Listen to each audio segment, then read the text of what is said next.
Assalamualaikum warahmatullahi wabarakatuh. Innal hamdalillah nahmaduhu wa nasta'inuhu wa nastaghfiruh wa na'udzu billahi min shururi anfusina wa min sayyiati a'malina. May yahdihillahu fala mudilla lahu wa may yudlil fala hadiya lahu.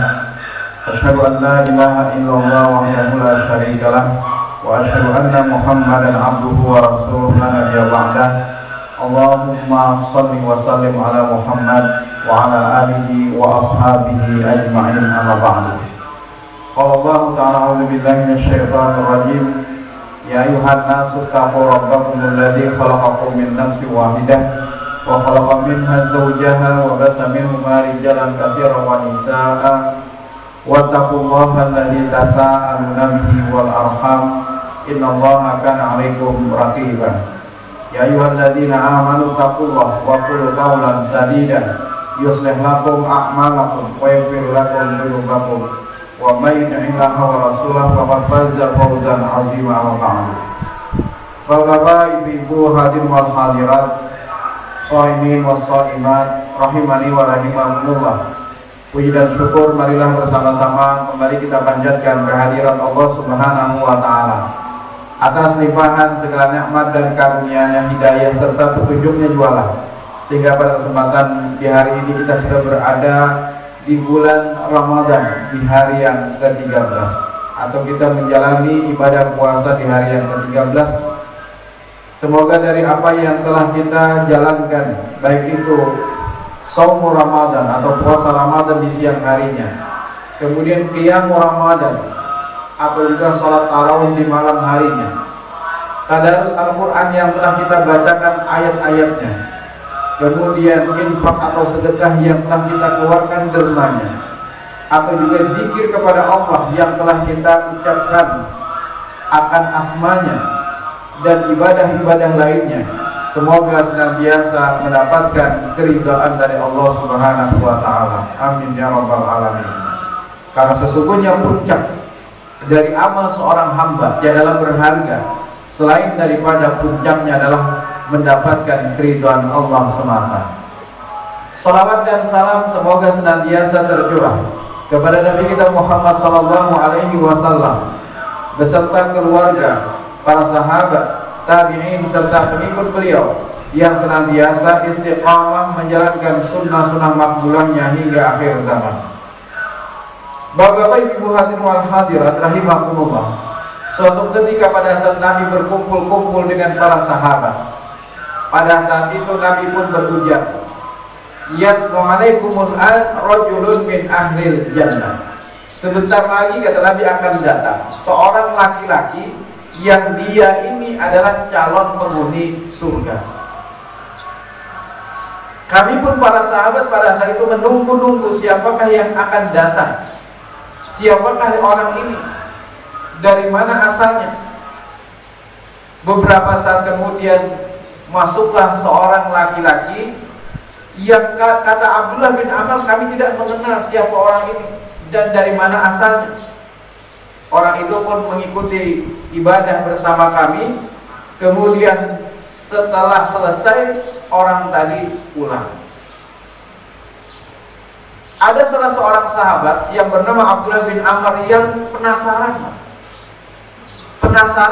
dengan orang ini, terutama adalah ingin mengetahui apa rahasia amal yang dilakukan oleh yang bersangkutan.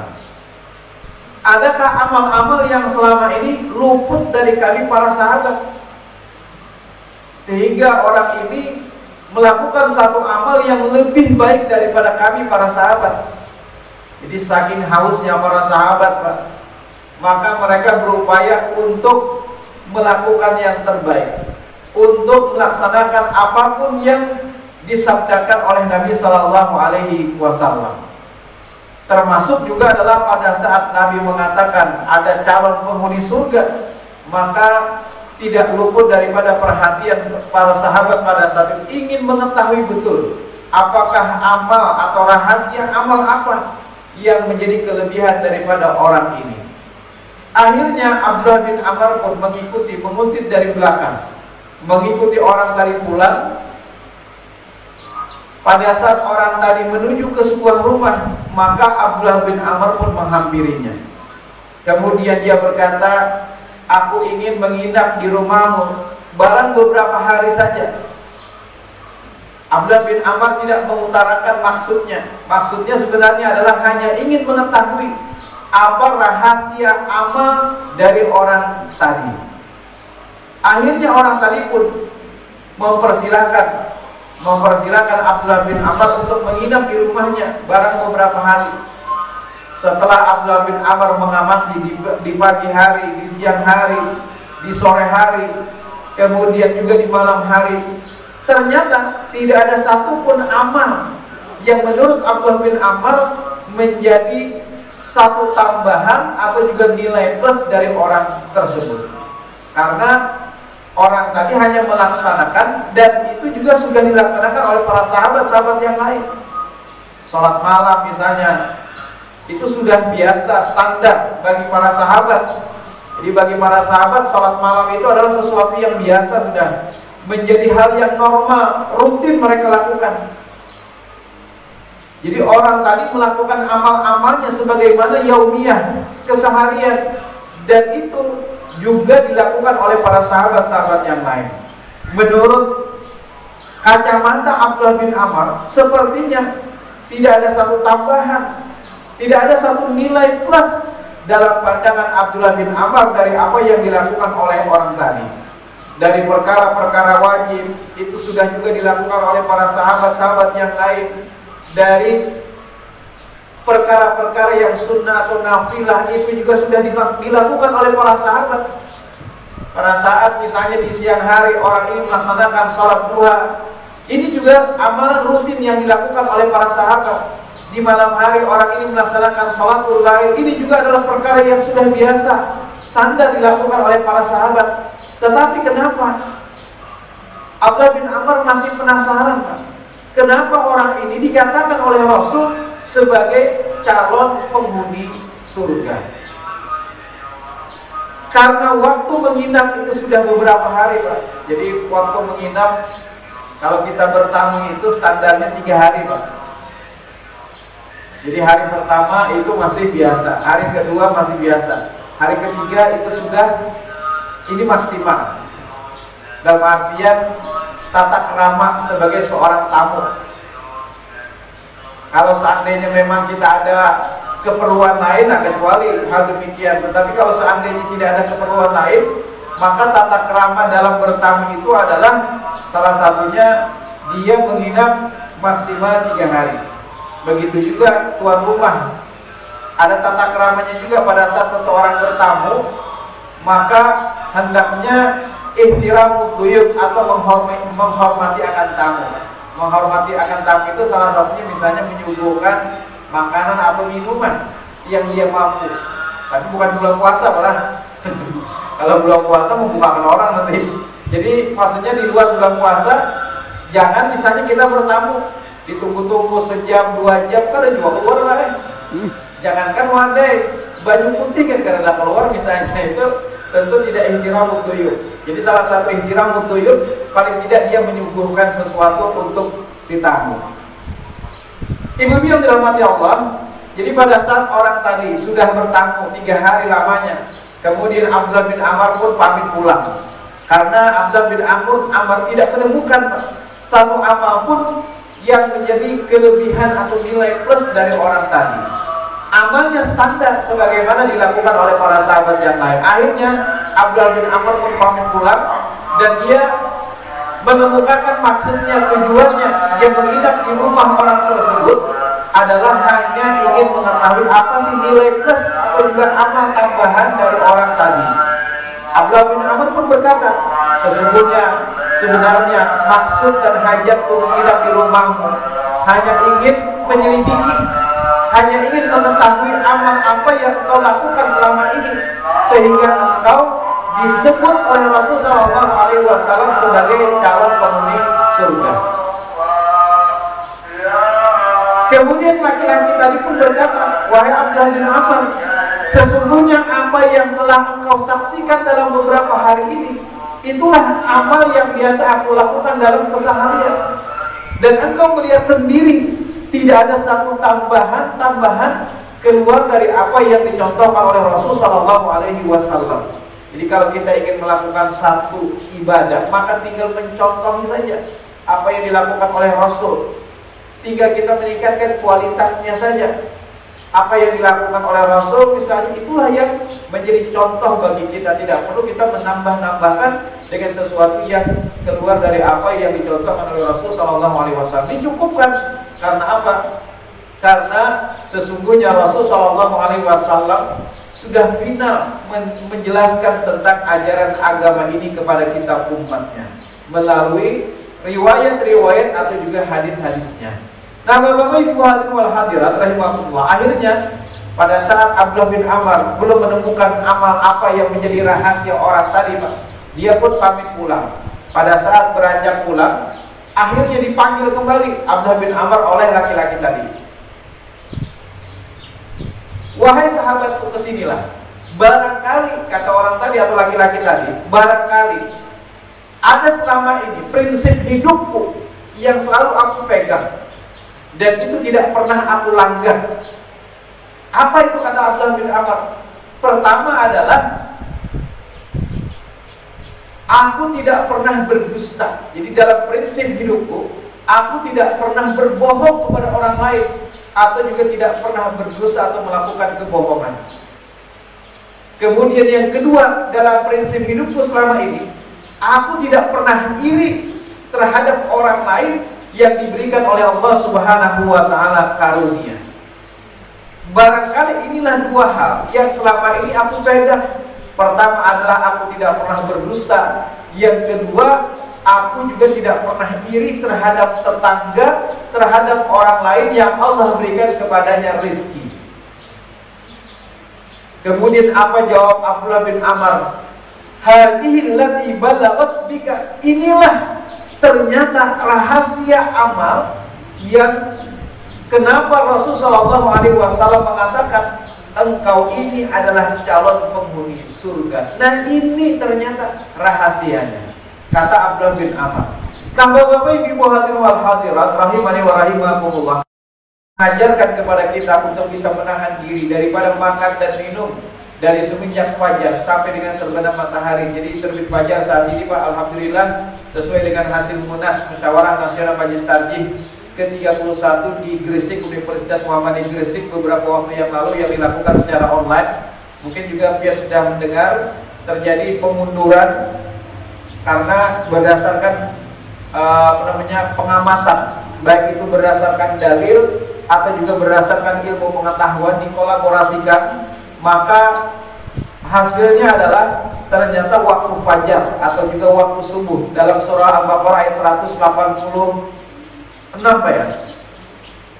Uhilla lakum lailatas siyami rafatu ila nisaikum hunna libasul lakum wa antum libasul lahunna alimallahu annakum kuntum tahtanuna anfusakum fataba alaikum wa afa ankum fal ana bashiruhunna wabtagu ma kataballahu lakum wa kulu washrabu. Nah, makan dan minumlah kalian hatta yatabayyana lakumul khaytul abyad minal khaytil aswad minal fajr, sampai betul-betul terjadi pertemuan antara, kalau kita hanya membaca ayat ini, hatta yatabayyana, sampai jelas antara benang putih dengan benang merah. Jadi pada saat itu, sebelum mendapatkan penjelasan dari Rasul, para sahabat mengira bahwa antara benang putih dan merah itu dibentangkan. Ini benang putih, ini benang merah dibentangkan. Lalu melihat, dulu kan tidak ada lampu, Pak. Manakala terlihat antara benang putih dengan benang hitam, maka itulah dikira yang menandai waktu fajar. Padahal maksud daripada ayat ini adalah benang putih itu adalah awal waktu siang, benang hitam itu adalah awal waktu malam. Pertemuan antara awal waktu siang dengan akhir daripada waktu malam itulah yang disebut dengan waktu fajar. Ternyata berdasarkan penelitian yang dilakukan oleh beberapa universitas Muhammadiyah dengan alat yang canggih, pada saat di posisi 20 derajat di bawah ufuk itu ternyata masih gelap, Pak, belum muncul fajar. Kemudian pada saat di posisi 19 derajat di bawah ufuk ternyata juga masih gelap, belum masuk waktu fajar atau waktu subuh. Nah, pada posisi 18 derajat menurut Ustadz kita yang sudah menjelaskan juga pada saat di pertemuan virtual kemarin juga, Ustadz Rahman Helmi, ternyata pada saat di 18 derajat itulah muncul awalnya waktu fajar. Fajar sodik maksudnya. Kalau fajar kadzib kan sudah dari awal. Nah, fajar sodik. Nah, akhirnya Majelis Taklim mengambil kesimpulan bahwa dalam posisi dimundurkan 2 derajat itu, maka itu sudah masuk waktu fajar atau juga waktu sholat subuh. Nah, ini adalah suatu pengkajian yang ingin dilakukan, itu adalah berdasarkan oleh kolaborasi antara ayat Al-Quran dan juga ilmu pengetahuan, akhirnya menemukan satu kesimpulan hukum. Nah, Bapak-bapak, Ibu hadirin wal hadirat rahimakumullah, kembali kepada cerita tadi. Ternyata yang namanya shaum Ramadan atau juga ibadah-ibadah lain itu tidak hanya mengajarkan seseorang melaksanakan ibadah tersebut berhenti sampai di sana, tidak. Justru pengamalan akan nilai-nilai ibadah tersebut yang harus mewarnai kehidupan kita semua. Misalnya salat, inna salata tanha 'anil fahsya wal munkar. Sesungguhnya salat itu akan dapat mencegah seseorang daripada perbuatan keji dan munkar. Begitu juga ibadah puasa Ramadan. Tetapi nyatanya terkadang nilai-nilai daripada ibadah-ibadah tersebut belum mewarnai kehidupan kita kaum muslimin. Sebagai salah satu contoh misalnya sumpah saja, Pak. Sumpah itu kan dalam dalam Islam ada 3 macam. Bisa wallahi, demi Allah, tallahi, billahi. Itu huruf qasam, huruf sumpah. Jadi pada saat seseorang bersumpah, maka dia mengucapkan wallahi, tallahi, billahi, demi Allah. Allahi juga demi Allah, billahi juga demi Allah. Tetapi terkadang saat ini banyak orang yang bersumpah tetapi memain-mainkan di dalam sumpah. Jadi bersumpah tapi hanya untuk main-main, Pak. Misalnya seorang pemimpin pada saat dia disumpah di bawah Al-Quran lagi, Pak. Walaupun tidak ada keharusan sumpah itu di bawah Al-Quran. Sumpah itu yang penting adalah dia mengucapkan demi Allah. Jadi pada saat itu suatu ketika Ra'a Isa bin Maryam, dalam hadis yang diriwayatkan oleh Abu Hurairah, Nabi pernah bersabda, Ra'a Isa bin Maryam rajulan Yasrib. Ada seorang laki-laki yang dilihat oleh Isa ibnu Maryam. Jadi Isa pernah melihat seorang laki-laki yang seolah-olah laki-laki ini sedang mencuri. Dalam gelagatnya, laki-laki ini kayaknya mencuri, kata Isa bin Maryam. Dalam sebuah hadis dari Bukhari dan Muslim. Faqala lahu, berkatalah Isa, asarabta, apakah kau mencuri, kata Isa. Kemudian laki-laki tadi pun bersumpah, la, tidak. Walladzi la ilaha illa huwa, demi zat yang tidak ada ilah yang berhak disembah kecuali hanya Dia. Maksudnya dia bersumpah atas nama Allah. Jadi sumpah itu boleh wallahi, billahi, tallahi, atau juga bisa walladzi la ilaha illa huwa. Tapi wah ini baik, sumpah itu kadang-kadang dimain-mainkan, baik. Ada saja pada bersumpah seharusnya wallahi ini diganti supaya di sini kata sumpah diganti dengan wallahi. Nauzubillah. Ada kayak gitu Pak orangnya. Jadi mereka bersumpah supaya tidak terkena sumpah lalu diganti. Jangankan diganti dengan main-main, Pak. Kita bersumpah dengan nama selain dari Allah, maka itu perbuatan syirik. Misalnya demi diriku, misalnya demi diriku, maka sumpah itu berarti melakukan kesyirikan. Karena sesungguhnya sumpah itu hanyalah atas nama Allah Subhanahu wa Ta'ala. Apalagi kalau diganti jadi wallahi, naudzubillah. Ini banyak orang yang memain-mainkan. Jadi pada saat itu kejadiannya, Isa melihat ada orang mencuri yang seakan-akan mencuri gelagatnya. Lalu Isa berkata, apakah kamu mencuri? Lalu orang tadi bersumpah demi Allah, misalnya. Lalu apa kata Isa? Isa pun berkata, faqala Isa, amantu billah, aku beriman kepada Allah. Maksudnya aku percaya dengan sumpahnya. Jadi pada saat seseorang bersumpah, maka yang mendengar ini harus percaya. Amantu billah wa kadzdzabtu basari, dan aku mendustakan penglihatanku sendiri, kata Isa. Jadi walaupun gelagat orang tadi seakan-akan mencuri, pada saat itu Isa melihatnya kayaknya orang ini mencuri. Tetapi karena orang ini bersumpah, maka sumpah itu konsekuensinya besar sekali. Nah, pada saat itu Isa pun mendustakan penglihatannya sendiri. Dalam artian barangkali orang ini bukan mencuri, dia mengambil haknya, atau barangkali dia sudah izin kepada pemiliknya. Nah, karena apa? Karena besarnya arti daripada sumpah. Tetapi saat ini kadang-kadang yang namanya sumpah itu dibuat main-main. Bersumpah tetapi ternyata untuk mengingkari. Jadi betapa banyak orang bersumpah. Begitu juga insya Allah baik. Insya Allah ini juga kadang-kadang dibuat main-main. Padahal insya Allah itu atas kehendak Allah. Misalnya kita mengundang Pak ini pada tanggal sekian urun ada undangan, mohon biar hadirilah. Sebenarnya yang diundang ini kadang hendak hadir supaya tidak terlihat bahwasanya dia tidak hadir, tidak ingin hadir, maka ditutup-tutupi dengan kalimat insya Allah. Padahal insya Allah itu siogianya adalah satu kalimat yang memang disyariatkan Allah. Jadi pada suatu ketika Nabi Shallallahu Alaihi Wasallam, jadi asbabun nuzul atau sebab turunnya ayat ini adalah suatu ketika Nabi Shallallahu Alaihi Wasallam ditanya oleh orang-orang Quraisy tentang hikayat Ashabul Kahfi.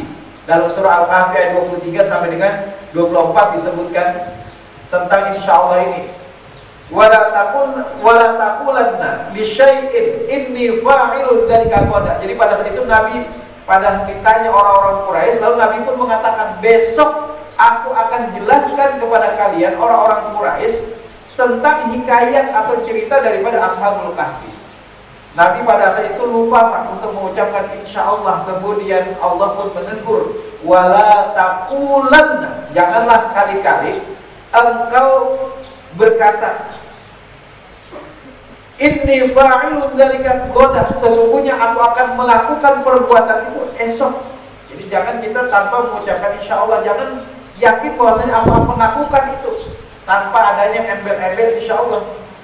Illa kecuali ayyasha Allah, itu semua adalah atas kehendak Allah. Maka itu anjurkan pada saat kita ingin berjanji melakukan sesuatu, maka ucapkanlah insya Allah, karena sesungguhnya bisa jadi pada saat waktu yang ditentukan ada sesuatu yang menghalangi kita. Tetapi insya Allah itu jangan dibuat main-main.